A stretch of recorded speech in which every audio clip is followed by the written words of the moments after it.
सानेहा गुल प्लाजा के चौथे रोज रेस्क्यू एहलकार जली इमारत के बेशतर हिस्सों में दाखिल। ग्राउंड फ्लोर और पहली मंजिल के बाद गुल प्लाजा की दूसरी और तीसरी मंजिल पर सर्चिंग जारी।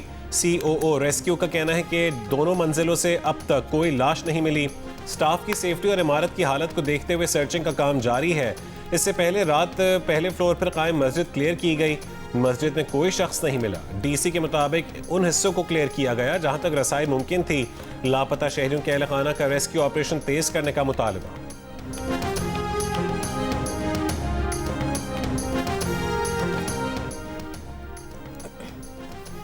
सानिया गुल प्लाजा में जाम बहक अब तक 20 लाशें सिविल अस्पताल लाई गई हैं। पुलिस सर्जन डॉक्टर सुमैया के मुताबिक 14 लाशों के नमूने हासिल कर लिए गए हैं, जिनमें से 7 लाशों की शनाख्त मुकम्मल हो चुकी। लापता अफराद के खानदानों में से 48 अफराद के नमूने मिल चुके हैं। तमाम नमूने सिंध फॉरेंसिक DNA लेबॉर्ट्री भेजे हैं। जाए वकुआ से कुछ इंसानी अज़ा भी लाए गए, जिन पर काम जारी है। DNA test international centre for chemical and biological sciences जामे कराची में होंगे।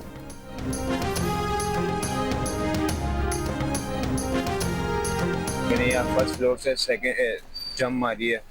मैं भी बस एंड तक सांसें ले रहा था। आग नहीं फैली थी उस टाइम पे, सिर्फ स्मोक थी वहाँ पर। मेरे वालिद साहब भी बाहर निकल लेते, वो कस्टमर ने टांग पकड़ ली, बोले अंकल हमारे को बचा लो। मेरे वालिद साहब उस चक्कर में अंदर ही है, अभी तक कोई पता ही नहीं चला।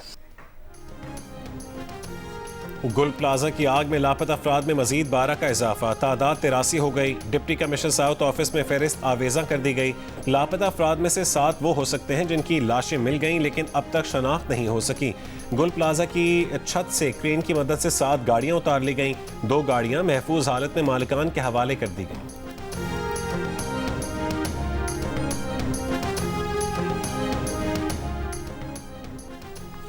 गुल प्लाजा में नए आने वाले बच्चे की तैयारी के लिए शॉपिंग करने गए उमर नबील, उनकी अहलिया डॉक्टर आयशा और 14 साल बेटा अली का ताहाल कोई सुराग नहीं मिल सका। लापता शख्स के भाई मोहम्मद राहिल ने जियो न्यूज़ से गुफ्तगू करते हुए बताया कि भाभी 9 माह की हामला थी और फैमिली, बच्चे और घर के लिए ख़रीदारी करने गई थी। मोहम्मद राहिल के मुताबिक भाई से आखिरी गुफ्तगू रात 11:07 पर हुई। भाई ने बताया कि पहली मंजिल पर दुकान में है, हर तरफ शदीद धुआं फैल चुका है, कुछ नजर नहीं आ रहा और ऑक्सीजन ख़त्म होती जा रही है। उन्होंने कहा कि इत्तला मिलने हम फ़ौरन गुल प्लाजा पहुंचे। फायर ब्रिगेड और स्नाकल मौजूद थी मगर अमला गैर तरबियत याफ्ता दिखाई दिया। लोगों को महफूज निकालने की कोई हिकमत अमली बनाने के बजाय सिर्फ आग बुझाने पर तवज्जो दी जाती रही। गुल प्लाजा की तमाम खिड़कियां AC की वजह से ईंटों से बंद थीं। धुआं निकलने का कोई रास्ता नहीं था। अगर दीवारें और खिड़कियां तोड़ दी जाती तो शायद कीमती जानों का बचाया जा सकता था।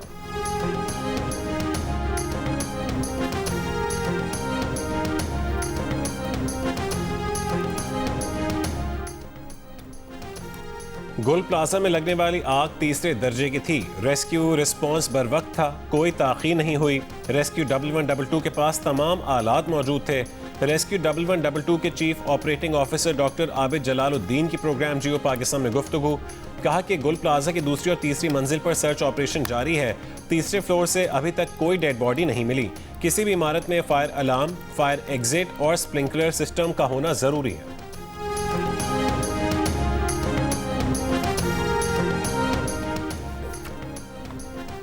अफगानिस्तान पुरअमन तौर पर रहना चाहता है या नहीं, इस बात का फैसला करना होगा। अफगान उबूरी हुकूमत अपने अवाम पर रहम करे। वज़ीर आज़म शहबाज शरीफ की खैबर पख्तूनख्वा सिक्योरिटी वर्कशॉप के शुरका से गुफ्तगू। कहा कि खैबर पख्तूनख्वा और वफाकी हुकूमत के दरमियान सरजंग जारी है। खैबर पख्तूनख्वा में पायदार अमन का क़याम नागुज़ीर हो चुका। हुकूमत खैबर पख्तूनख्वा में अमन व अमान की सूरत हाल मज़ीद बेहतर बनाने के लिए इक़दाम कर रही है। नौजवानों को शिद्दत पसंदी से बचाकर मुस्बत सम दुनिया वक्त की अहम ज़रूरत है। सबको मुत्तहिद होकर दहशतगर्दी से मुकाबला करना होगा। वज़ीर आज़म का कहना था कि कौमी सलामती हुकूमत की अव्वलीन तरजीह है। दहशतगर्दी के नासूर को जड़ से ख़त्म करने के लिए रियासत पुरअज़्म है। फील्ड मार्शल की क़यादत में भारत के खिलाफ जंग में कामयाबी हासिल हुई। पाकिस्तान का वक़ार दुनिया भर में बुलंद हुआ। शहबाज शरीफ ने कहा कि पाकिस्तान मौशी तौर पर मजबूत से मजबूत होता जा रहा है। मौशी तरक्की में तेज़ी से आगे बढ़ रहे हैं। तरक्की की शरह को तेज़ी से आगे बढ़ाना है। पंजाब अगर तरक्की करता है और दीगर सूबे तरक्की नहीं करते तो ये पाकिस्तान की तरक्की नहीं। मुल्क उसी वक्त तरक्की करेगा जब तमाम सूबे तरक्की करेंगे।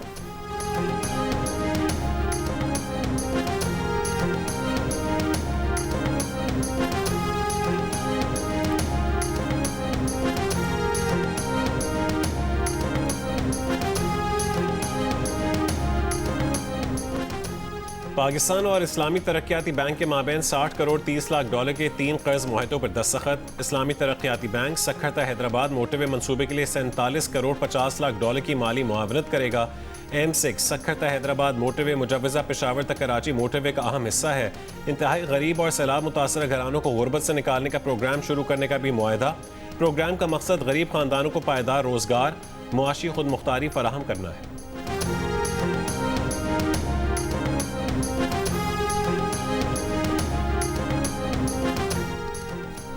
बलूचिस्तान में 2 नए डिवीजन, पशीन और कोहे सुलेमान के क़याम की मंजूरी। काबीना इजलास के बाद जारी अलामी के मुताबिक ज़ियारत इंतज़ामी तौर पर लौरा लाई का हिस्सा होगा। काबीना इजलास में centre of excellence on countering violent extremism rules और prevention, detention and regularisation rules की मंजूरी। वज़ीर आला ने कहा, लापता अफराद का इल्ज़ाम रियासत पर नहीं डाला जा सकेगा।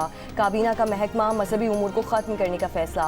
कौमी निसाब को नए तालीमी साल से सूबाई निसाब का हिस्सा बनाने पर इत्तेफाक। सूबे में कॉन्ट्रैक्ट पर भर्ती उस्तादा की तालीमी असनाद की तस्दीक कराने का फैसला।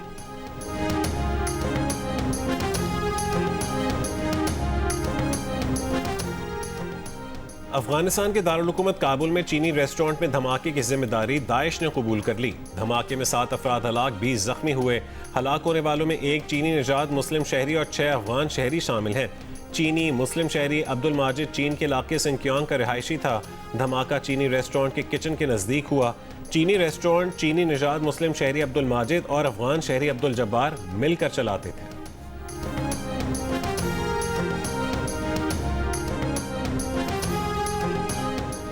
वज़ीर आज़म वर्ल्ड इकनॉमिक फोरम की सालाना कॉन्फ्रेंस में शिरकत के लिए स्विट्ज़रलैंड रवाना। दफ्तर ख़ारजा के मुताबिक वज़ीर आज़म 20 से 22 जनवरी तक दौरे में आलमी रहनुमाओं के गैर रस्मी इजलास में शिरकत करेंगे।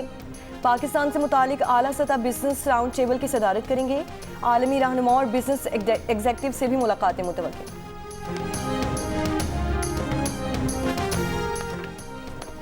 पाकिस्तान का IMF से नरम रवैया अख्तियार करने की दरख्वास्त करने पर गौर। 7 अरब डॉलर की जारी कर्ज प्रोग्राम की बकिया मुद्दत के लिए मुआहदे पर असर नौ मुज़ाकरात का भी ख्वाहा है।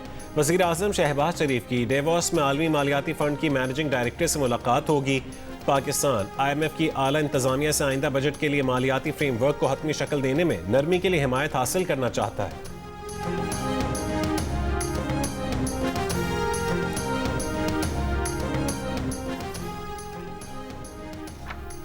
सिविल ब्यूरोक्रेसी में भर्तियों के निज़ाम में इस्लाहात पर वुज़रा और सीनियर ब्यूरोक्रेट शदीद तकसीम का शिकार। वज़ीर आज़म को अंदरूनी इख्तलाफ से आगाह कर दिया गया। एडिटर इन्वेस्टिगेशन अंसार अब्बासी की रिपोर्ट के मुताबिक वुज़रा ने इस्लाहात से मुतालिक आला सतह की अमल दरामद कमेटी को तजवीज़ दी है कि मौजूदा मॉडल को बतदरीज ख़त्म करके स्पेशलाइज्ड भर्ती निज़ाम मुतारिफ करवाया जाए। तजावीज़ में तमाम CSS मज़ामीन उर्दू में हल करने का इख्तियार मरहलावार मुतारिफ कराने और CSS इम्तहानी अमल को मुकम्मल तौर पर डिजिटल बनाना शामिल है। इस तजवीज़ की तायद फेडरल पब्लिक सर्विस कमीशन की 5 साला कारकर्दगी रिपोर्ट से भी होती है, जिसमें अंग्रेज़ी मज़मून और मुताले पाकिस्तान को सबसे ज़्यादा नाकामी की शरह वाले मज़ामीन करार दिया गया है। आमद दरामद कमेटी में शामिल सीनियर पाकिस्तान एडमिनिस्ट्रेटिव सर्विस के अफसर भर्ती मॉडल को तब्दील करने के सख्त मुखालिफ हैं। इनका मौक़िफ़ है कि पाकिस्तान का इंतज़ामी ढांचा ऐसे अफसरान का मुतकाज़ी है जिन्हें मुख्तलिफ शोबों में वसी तजुर्बा हासिल हो। मौजूदा निज़ाम आजमूदा है और क़याम पाकिस्तान से अब तक इंतज़ामी हम आहंगी को यकीनी बनाता आ रहा है।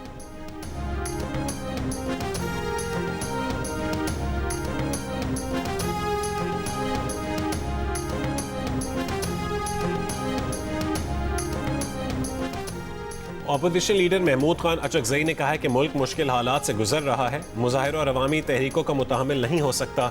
ऐवान हमें प्यारा है, उसे पाकिस्तान की पॉलिसियों का असल मरकज़ बनना चाहिए। एक दूसरे को बुरा भला कहने से मसाइल हल नहीं होंगे। बाहमी एहतराम के बगैर आगे बढ़ना मुमकिन नहीं। बतौर अपोजिशन लीडर कौमी असम्बली से पहले खिताब में महमूद खान अचकजई ने कहा कि अपोजिशन मुस्बत कानून साजी पर हुकूमत का साथ देगी। बानी PTI से मुलाकातों पर पाबंदी खत्म करने का भी मुतालबा।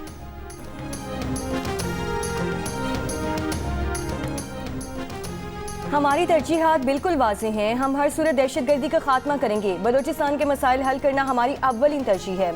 खैबर पख्तूनख्वा से मुतालिक हमें मिलकर काम करने की ज़रूरत है। वज़ीर पार्लिमानी उमूर तारिक फजल चौधरी का कौमी असम्बली में इज़हार ख्याल। कहा, अपोजिशन लीडर की बड़ी लंबी उम्र इस सियासत के मैदान में गुजरी है। हमें वाज़ेह पॉलिसी बनाना होगी। संजीदा मुज़ाकरात के बिल्कुल तैयार हैं।